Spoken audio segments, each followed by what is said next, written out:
got here in our building over 30 people working on the game. We have 2 external art teams that are working with us, one in St. Petersburg, Russia, which are doing all the high-res cutscene movies, one down in Torrance, which we're doing a lot of the character models for our game. So all in, and then there's, of course, the folks at Lucas that are all working on this game. So all in right now, working on this game is probably 50, 60 people.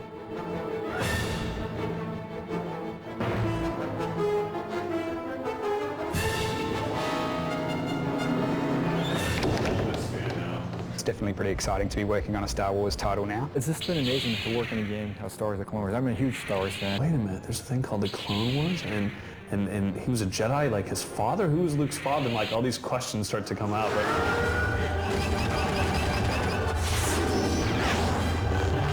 Fortunately, Lucas was very easy to work with. You know, even though we couldn't get our hands on final material, they did give us a lot of flexibility on creating new assets, new artwork, new characters, new storylines, and things like that. Basically, what we wanted to do was create, well, first and foremost, a ground combat game. You know, more or less what Rogue Leader had done for, you know, flying combat. We wanted to do for ground combat. We wanted to start with the end of the movie and then expand beyond the movie.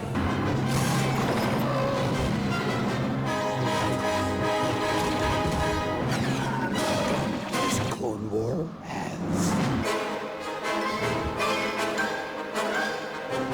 Well, the engine is referred to as Zero. It was a PC engine. It's derived from the engine we used for Battlezone. After Battlezone, we extracted the bits that we liked and got rid of the bits we didn't like. We started with a almost fully fledged engine with all the libraries there and a big editor. And that was probably our biggest benefit. The designers and the artists starting from day one doing levels and incorporating into it. We have a lot more diversity in debug information on the PC. We're allowed to locate. It's a lot easier to find crashes and a lot quicker to test. And this is the end result.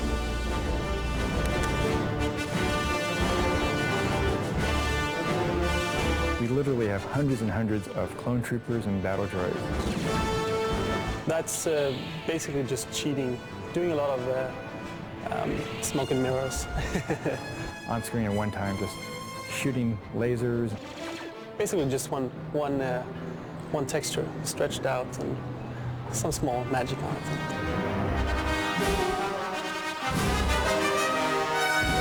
I guess we've tried to make the AI similar to what you see in the movie. So for example, the way units move around, like the wheel tanks, the way they kind of bounce over the terrain and kind of head straight at enemy vehicles. We've tried to kind of, from watching the film, we've tried to make them similar. We've got a lot of reference from ILM, so which, for example, for this model, the textures are from the original model that they modeled themselves.